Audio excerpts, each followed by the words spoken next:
எவ்வளோ பெரிய தலைவர்கள் இருந்தா கூட என் தலைவர் மாதிரி ஒரு தலைவர் இது உலகத்துல இனி பிறக்க மாட்டாங்கப்பா.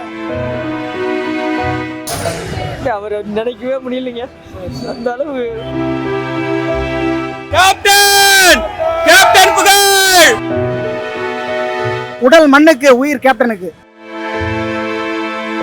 என்னையா காசு காசு காசு, செத்தா கூட அருணா கூட அத்தெடுத்தா எவ்வளவு கொண்டு போய் கதைக்கிறா. இந்த தமிழகமே இந்த தெய்வத்தை எழுந்துட்டு தவிக்கிறோம்பா, தவிக்குது. இன்னைக்கு எவ்வளோ பெரிய தலைவர்கள் இருந்தா கூட என் தலைவர் மாதிரி ஒரு தலைவர் இது உலகத்துல இனி பிறக்க மாட்டாங்கப்பா. ரொம்ப கஷ்டமா இருக்கு. விஜயகாந்த்னா எனக்கு சின்ன வயசுலேருந்தே உயிர். நல்ல மனிதர், இல்லாதவங்களுக்கு நிறைய உதவி செஞ்சுருக்காரு. கண்டிப்பாக முக்கியம் சாப்பாடு போட்டிருக்காரு. ஒரு மனிதனுக்கு என்ன தேவையோ சாப்பாடு, பசி, பட்டு இதெல்லாம் தலைவர் போட்டிருக்காரு. கேப்டன் இல்லாத இந்த ஒரு வருட காலம் நாங்களும் மரணத்துக்கு வந்த மாதிரி ஒரு ஃபீலிங்கு. டெய்லி காலை சாயங்காலம் அவரை வணங்கிட்டு தான் போகிறோம். என்னோடய உடையில் கூட பார்த்தீங்கன்னா அவர் மட்டும் தான் பார்த்துருப்பீங்க. என்னோடய சட்டையில் கூட அவர் தான் இருக்கிறாரு, உசுர்லேயே அவர் தான் இருக்கிறாரு. அவர் இல்லாத ஒரு வாழ்க்கையே நினச்சி பார்க்க கூட முடியல. பெற்றவங்க இல்லைனாலும் நினச்சி பார்த்துடலாம், கூட பிறந்தவங்க இல்லைனாலும் வாழ்ந்துடலாம். கேப்டன் இல்லாத இந்த ஒரு வருட வாழ்க்கையை எங்களுக்கு ஒரு மரண வாழ்க்கைன்னு சொல்லலாம். அப்படி இருக்குது. அதான் ஏன் இப்போது எம்ஜிஆர் செத்தாருன்னா அவர் வீடு கட்டி கொடுத்தாரு, காமராஜர் கட்டி கொடுத்தாருன்னா அவர் அணைகள் நிறைய கட்டி கொடுத்துருக்காரு. இப்போ விஜயகாந்த் வந்திருக்காருன்னா அந்தளவுக்கு சாப்பாடு இல்லாதவங்களுக்கு உதவி. ஒரு மனிதனுக்கு என்ன தேவை அன்றாட சாப்பாடு அதை பண்ணியிருக்காரு. அதுக்கு தான் அந்த கூட்டம். நான் சின்ன வயசுலேருந்து கடற்கரை நிறைய தடவை போயிருக்கேன். எம்ஜிஆர் சமாதி போயிருக்கேன், அண்ணா சமாதி போயிருக்கேன், எல்லா சமாதி போயிருக்கேன். ஆனால் இந்த மாதிரி சமாதி நான் பார்த்ததே கிடையாது. வர்ற மக்களுக்கு பூரா ஒரு மாலை போட்டுட்டு கூட வராங்க. இங்கே ஒரு தெய்வ பத்தியமாக ஆகிட்டார் எங்கள் கடவுள். எங்கள் கேப்டன் அது மாதிரி ஆகிட்டாப்ல. எத்தனை சமாதி போனால் பீச்சுக்கு போனால் செலவு தான் எடுத்துக்கான். ஆனால் இங்கே வந்து எங்களை அன்னைக்கு சாப்பாடு போட்டு எங்களுக்கு நல்லபடியாக வச்சு அழகு பார்த்து அனுப்பிவிட்றாங்க. அதுமாரி இருக்கும்போது இங்கே தான் வர முடியும். நாங்கள் எங்கள் தெய்வத்துக்கு தான் வர முடியும். எங்கள் முறை இங்கே தான் குறைவிட முடியும். எங்கள் கேப்டன் எங்கேயும் மனதில் தான் இருக்காப்புல. கேப்டன் இருந்திருந்தாருன்னா அந்த எதிர்கட்சியில் கேள்வி கேட்கறதே வேற. அவர் நல்ல நிலைமையோடு அவர் இருந்திருந்தாருன்னா இன்னைக்கு அரசியலே வேற. புரியுதுங்களா இல்லையா? இந்த அரசியலே ஒழிச்சது யாரு? தலைவரை மட்டும் உடல்நிலை நல்லா இருந்திருந்தாருன்னா எதிர்கட்சி இல்லாமல் ஆளுங்கட்சியிலே உட்காந்துருந்துருப்பாரு. அந்த கருடனை பாருங்க, திரும்பி கருடன் அவர் மறைஞ்சு ஒரு வருஷம் ஆச்சுன்றாங்க. நிஜத்தில் அவர் மறையவே இல்லை. மக்கள் உள்ளத்தில் என்னைக்குமே நீண்டு நீண்டு நீண்டு நாள வாழ்ந்துக்கிட்டே இருக்கிறார். வாழும் வள்ளல் எதே தெய்வம் கேப்டன். இங்கே பாரு, வாழும் வள்ளல் தெய்வம் கேப்டனு வாழ்ந்து கொண்டே இருக்கிறார். அவர் என்னைக்குமே மக்கள் குறை சொல்லவே முடியாது. குறை சொன்ன மனிதன் யாருன்னா ஒரு ஆள் நிரூபிச்சு காமிங்க. இந்த இடத்துல நான் கழுத்தறேன், செத்துறேன். கேப்டன் இப்படி பண்ணார், எனக்கு துரோகம் பண்ணார் யாருன்னா ஒரு ஆள் நிரூபிச்சு காமிங்க. நான் இந்த இடத்துல சாகுறேன். கேப்டனால் நான் துரோகம் அடைஞ்சேன் இதாகிட்டேன்னு யாருன்னா ஒரு ஆள் காமிங்க. கேப்டன் அவர்களை கட்சி ஆரம்பிக்கிறதுக்கு முன்னாடியே கேப்டனுக்கு நான் கவிதை எழுதினேன். மாமதுரை பிறந்தவரே, சிங்கார சென்னையில் வாழ்ந்தவரே, இனிக்குமே அறிமுகமே, இந்திய அறிவு உண்முகமே, நீ படுத்து இருந்தால் பசுவப்பா, பாய்ந்து வந்தா புலியப்பா, நீ புதிய ஆட்சி அமைத்திலே புதிய சொல்லிக்கொள்ளும், ஏழை நீ இதயத்தில் புகுந்து விட்டாய், இமயத்தில் நீயும் தொட்டு விட்டாய், நாடு போற்றும் நல்லவரே, பெண்கள் வாழ்த்தும் தமிழனே, புறப்படு தமிழா புறப்படு, புதிய கிளர்ச்சியை கிளப்பிடு. அவர்தான் தமிழன் புரட்சி கலைஞர் விஜயகாந்த். பசின்னு உனக்கு என்னன்னு தெரியுமாடா?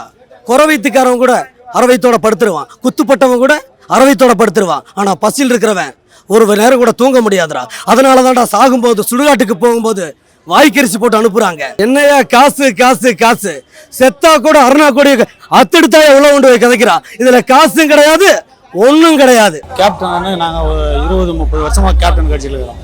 கேப்டனுக்காக நாங்கள் இவ்வளோ தொலைவு நாங்கள் எங்கள் ஊர்லேருந்து ஒரு 50-60 பேர் வந்தோம். நைட்டு ஒரு 2 மணிக்கு கிளம்பி வந்தோம். மேலே என்ன எங்கள் இதே மாதிரி போன வருஷம் வெள்ளம் பார்த்தீங்க, இந்த வருஷம் இதே மாதிரி வெள்ளம் பார்க்குறீங்க. இதே ஜெயலலிதாவுக்கு இல்லை, கலைஞருக்கு இல்லை, யாருக்கும் இல்லை. தலைவரை பற்றி பேசுறதுக்கு ஒன்றுமே இல்லை. எல்லாமே யோசிக்கக்கூடிய விஷயங்கள் தான் நிறையா இருக்குது. அவர் நடித்தது, மக்களுக்காக சொன்னது, மக்களுக்காக செஞ்சது, இது எல்லாமே ஞாபகத்தில் தான் இருக்குது. ஒரே ஒன்று தான் சொல்கிறது, இயன்றதை செய்வோம், இல்லாததற்கு. கேப்டனோட அவர் நினைக்காத நாள் இல்லை, அவர் நினச்சி கண்ணீர் வடிக்காத நாள் இல்லை. எத்தனையோ இழப்புகளை சந்தித்திருந்தாலும் எங்களோட இழப்பு கேப்டனோட இழப்பு எங்களுக்கு மிகப்பெரிய இழப்பு. இப்படி ஒரு மனிதன் நாட்டில் வாழ்ந்தாரா, இப்படி மனிதன் இருந்தாரா, இருக்கிறாரா, இருந்து போயிட்டாரான்னு நினைக்கவே முடியல. அவர் இறந்ததாக எனக்கு கருதலை. சரிங்களா? அவருடைய பற்றி சொல்கிறதுக்கு வார்த்தைகளும் இல்லை. எங்கேயுமே அவரை பற்றி எதை குறை சொல்லாத அளவுக்கு ஒரு மிகச்சிறந்த ஒரு மனிதராக வாழ்ந்துட்டார். அந்த மனிதருக்கு தான் இவ்வளோ கூட்டமே தவிர அவர் ஒரு நடிகராகவோ ஒரு அரசியல்வாதியாகவோ யாரும் நினைக்கல. சிறந்த மனிதர். அந்த மனிதாபிமானத்துக்கு அவர் வந்து பத்மபூஷனோட நிப்பாட்டிட்டாங்க. என்னை கேட்டால் பாரத ரத்னாவே தரலாம். இந்த உலகத்தை பறந்து விருந்த உலகத்தில் இப்படி ஒரு மனிதரை வந்து எங்கேயுமே பார்க்க முடியாது. சும்மா பெருமைக்கெல்லாம் சொல்லலை. ஓகேங்களா? இந்த சட்டை நான் போட்டிருக்கேன்னா சும்மா ஏதோ டைம் பாஸுக்கு போடல. பாருங்க, கட்சி கலர்லேயே என்னுடைய உடம்புல தைச்சு போட்டுக்கிறேன். கேப்டன் தான் எப்போவுமே. மாமனிதர் 2000 போன வருடம் 28 மறைஞ்சாரு. மனிதநேயத்தின் உச்சம். தமிழ்நாட்டுக்கு ஒரு உச்சபட்ச மனிதர், மாமனிதர். அவர் மறைவு ஈடு செய்ய முடியாத இழப்பு. கண்டிப்பாக அதை நிவர்த்தி செய்ய முடியாது. ரொம்ப கடினமான ஒன்று. ஆனால் அந்நியார் மீண்டும் அதை செப்பனிட்டு கரெக்டாக நல்லபடியாக செஞ்சு கொண்டாடுவாங்கங்கிற நம்பிக்கை எங்களுக்கு ஒட்டுமொத்த தேமுதிக தொண்டர்களுக்கு பொதுமக்களுக்கு இருக்கு. கேப்டனுக்கு ரொம்ப நமக்கு விருப்பம். அவர் வந்து பிச்சைக்காரனை கூட கேவலம் நினைக்கக்கூடாது. அந்த மாதிரியான ஒரு நல்ல மனிதன், எல்லாத்தையும் ஒரே மாதிரி பார்க்கக்கூடிய மனிதன். அந்த மாதிரி மனிதன் எங்களுக்கு தேடி போனாலும் கிடைக்காது. அவர் நல்ல மனிதன். அவர் மாதிரி எங்களுக்கு என்னென்ன சொல்கிறதே எனக்கே தெரியலைங்க. அந்த மாதிரி நன்மை வந்திருக்கோம். ஆனால் அவரை ஒரு படத்துக்கு போகக்குள்ள, ஷூட்டிங் போகக்குள்ள, போட்டோ பிடிக்க நேரத்தில் என்னை அவர் வில்லன் தூக்கி வச்சார். என்னை தள்ளி விட்டுட்டு என்னை கட்டி சேர்ந்து பிடிச்சி, இவ்வளோ செலவெல்லாம் பண்ணி வரக்கூடாது, கட்டவுட்லாம் வைக்கக்கூடாது, கட்டவுட்லாம் வச்சுன்னா ஏழை மக்களுக்கு செய்யி, அது அவங்களுக்கு ஆகும். நீ வேஸ்ட் செலவு பண்ணக்கூடாது, குடும்பத்தை பார்க்கணும், என் அன்பை வந்து என் இதயத்தில் வை அப்படின்னு சொன்ன அவர்லாம் ஒரு வாழ்க்கையில் ரொம்ப ரொம்ப ரொம்ப நல்லவர் சார். நீ கோட்டைப்படியை மிதித்திடனும் தமிழ்நாட்டின் கொடிமையை தீர்த்திடனும் நீ நடந்து வரும் பாதையெல்லாம் நந்தவனம் ஆகுமையா என்று 3/3/2003 கேப்டனுக்காக நான் எழுதின சின்ன கவிதை. கேப்டன் இறக்கலை. இன்னைக்கு குரு பூஜை இல்லை, இன்னைக்கு கும்பாபிஷேகம். கேப்டனுக்கு கும்பாபிஷேகம். அதனால காண நாங்கள் இவ்வளோ கரூர் மாவட்டத்திலேருந்து வந்திருக்கோம் சார். கேப்டன் புகழ் வாழ்க, கேப்டன் வாழ்க. வாழ்ந்தவங்க நிறையா பேர் சினிமா இண்டஸ்ட்ரியிலும் சரி, எத்தனையோ பேர் ஏழை மக்களை வாழ வச்ச தெய்வம் இன்னி வரைக்கும் நிரந்தரமாக இருக்கிறாரு. எல்லாருமே வாழ வச்சுறாரு. ஆனால் எம்ஜிஆர் சொல்லி கொடுத்தாரு, இவர் அள்ளி கொடுத்துட்டாரு. எம்ஜிஆரே மிஞ்ச ஒரு தெய்வ சக்தின்னா எங்கள் கேப்டனை மிஞ்சிங்க ஆளே கிடையாது. புரியுதுங்களா இல்லையா? எங்கள் கேப்டனை மிஞ்சிங்க ஆளே கிடையாது. காமராஜர் வாழ்ந்தார் இந்த பூமியில், அவரே தோக்கடிச்சாங்க. அவர் தொகுதியிலே அதே மாதிரி அண்ணா இருந்தார் காஞ்சிபுரத்தில், அவரே தோக்கடிச்சாங்க. கலைஞர் இருந்தார், எம்ஜிஆர் இருந்தார், ஜெயலலிதாங்க. இத்தனை தலைவர் மறைஞ்சும் இவ்வளவு கூட்டம் கூடுதுன்னா யாருக்காக? உண்மை வள்ளல் நல்ல மனதுக்காக என்ன பண்றாங்க?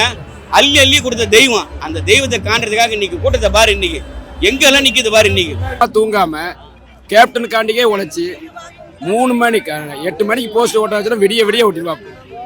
அவ்வளோ ஒரு தீவிரமாக இருக்கக்கூடிய ஆள் வந்து கேப்டன் என்றைக்குமே யாரையும் என்னன்னு சொன்னதும் கிடையாது. அதனால அந்த மனுஷன் நல்லா இருக்கிறதுக்காண்டி நாங்கள்லாம் வந்து வாழ்த்தி அவரோட ஆசீர்வாதத்தை வேண்டுறதுக்காண்டி நாங்கள் கோவை வடக்கு மாவட்டத்துலேருந்து வர்றோங்க. ஒரு கிட்டத்தட்ட ஒரு 15 நாள் ஆச்சுங்க தூங்கி. நாங்கள் அந்த கேப்டனுக்காண்டி உழைச்சி இன்னைக்கு தான் அந்த மனுஷனை நேராக பார்க்குறதுக்காண்டி வந்து ஒரு ஆசீர்வாதம் கிடைக்குன்னு சொல்லி வேண்டி விரும்பியிருக்கோம். மக்களுக்கெல்லாம் சோறு போட்டு வாழ்ந்த தெய்வம் இன்றைக்கும் என்றைக்கும் நீங்கா இடம் பிடித்து கொண்டிருக்கோம்.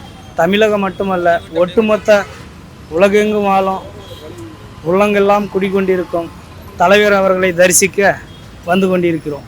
கேப்டன்னா எங்களுக்கு உயிருங்க. கேப்டன் தான். கேப்டன் படம்னாலே எங்களுக்கு நல்லா பிடிக்கும். கேப்டன் செய்கையில் எல்லா தொழிலாளர்களுக்கும் நல்லது செஞ்சுருக்காரு. அதனால் அவரை ரொம்ப எங்களுக்கு பிடிக்குங்க. அதனால் நான் கலிங்கப்பட்டியிலேருந்து ஓடோடியும் வந்திருக்கேங்க. கலிங்கப்பட்டியில் நான் ஒருத்தன் தாங்க அங்கே தேசிய முற்போக்கு திராவிட கழகத்திலேயே இருக்கிறேன். எல்லாம் வைகோ அணி தான், வைகோ தாழ்றவர்கள் தான் இருக்கிறாங்க. எல்லாரும் நான் தான். இன்னும் நிற்கிது கூட்டம். இன்னைக்கு சாயந்தரம் இல்லை, நாளைக்கு பொழுது வரைக்கும் முடியுமா முடியாதுன்னு அந்த ஆண்டவனுக்கு தான் வெளிச்சமே இருக்குது. கடவுள் மேலேருந்து பார்த்துட்டு இருக்கிறாரு கேப்டன் ஐயா. என்னடா இது, நம்ம விட்டுட்டு வந்துட்டோமே மக்களை, இந்த மக்களுக்கு நம்ம என்ன கைமாறு நம்ம செய்ய போகிறோம்? என்ன அவர் கரெக்டாக தான் வந்தார். ஆனால் என்ன பண்ணிட்டாங்க, மக்கள் தவற விட்டுட்டாங்க. அவர் ஒரு முறை சிஎம் ஆக்கி பார்த்துருந்தாங்கன்னா, 1 வருஷம் தான் கேட்டார் அவர் டைமு. 1 வருஷம் என்ன சிஎம் ஆக்கி பாருங்க, உங்களை தங்கத்தட்டில் வச்சு நான் தாளாட்டுவேன்னு சொன்னேன். ஒரே தலைவர் வேறு யார் இருக்கிறா? இல்லைன்னா ஆட்சியை கலைச்சிருன்னு சொன்னேன். யாருன்னா சொல்லுங்க பார்ப்பான். கலைஞர் சொல்லியிருக்கிறாரா? எம்ஜிஆர் சொல்லியிருக்கிறாரா? ஜெயலலிதா சொல்லியிருக்கிறாங்களா? என் ஆட்சி பிடிக்கலன்னா கலைச்சிருங்கன்னு சொல்லிட்டு என் தலைவர் மட்டும்தான் சொல்லியிருப்பாரு. என் ஆட்சி பிடிக்கலன்னா நீங்கள் ஒரே வருஷத்தையும் கலைச்சிருங்கன்னு சொன்னேன். ஒரே தலைவர் செம்மல் யார்? புரட்சி கலைஞர் கேப்டன் மட்டும்தான் சொல்லியிருப்பாரு. வேறு யாரும் சொன்னதே கிடையாது. புரட்சி கலைஞர் கேப்டன் அவர்கள் மறைந்து ஓராண்டு காலம் இன்றைக்கு நிறைவு செய்ய இருக்கின்றோம். எனக்கு விவரம் தெரிஞ்ச நாள் முதல்ல 50 பைசாவில் வசூல் பண்ணி கேப்டன் படம் டிவி ஸ்டெக்கு எடுத்து நாங்கள் போட்டு வந்தோம். எத்தனையோ தலைவர்கள் இருந்திருக்கலாம், மறைந்திருக்கலாம். ஆனால் எங்கள் தலைவர் மக்களுக்காகவே வாழ்ந்து மக்களுக்காகவே மறைந்தார். மறைந்தாலும் மக்கள் மனதிலே நிறைந்து கொண்டிருக்கிறார்.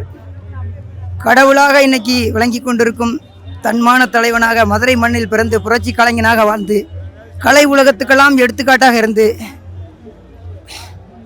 அந்த நடிகர் சங்கத்தையும் கடன்களெல்லாம் அடைத்து அந்த நடிகர் சங்கத்தையும் உயர்த்தி காட்டி எத்தனையோ நடிகர்களுக்கு வாழ்வு கொடுத்து வழங்கிய வள்ளலாக இருந்து இன்னைக்கு மறைந்த மாமேதை புரட்சி கலைஞர் விஜயகாந்த் கேப்டன் என்று ஒரு பேரும் எடுத்து என் தலைவன் மறைந்து ஓராண்டு காலம் ஆகிவிட்டாலும் மக்கள் மனதிலே கடவுளாக வழங்கி கொண்டிருக்கிறார்.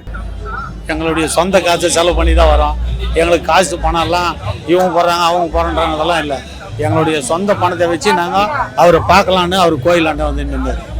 எங்களுக்கு எல்லா வசதியும் இருக்குது. நாங்கள் அவரை பார்த்தவே எங்களுக்கு அதே சந்தோஷம், நிறைய தான் எங்களுக்கு தேவையில்லை. அதே மாதிரி இங்கே ஒரு வருஷம் ஃபுல்லாக 1 கோடி அன்னதானம் போட்டுக்கிறாங்க உள்ள. இது வரைக்கும் எங்களுக்கு ரொம்ப மகிழ்ச்சியாக இருந்தது. கட்சியில் இருக்கிறது எங்களுக்கு ரொம்ப சந்தோஷம். ஆட்சிக்கு வரட்டும் வராங்கண்டி போட்டோம். இந்த ஜனத்தை பார்க்கும்போது எங்களுக்கு ரொம்ப சந்தோஷம். எங்களுக்கு ஆட்சியே தேவையில்லை, கோயில் மட்டும் இருந்தால் போதும். நாங்கள் அவர் தெய்வமாக வணங்கி நாங்கள் போகிறோம்.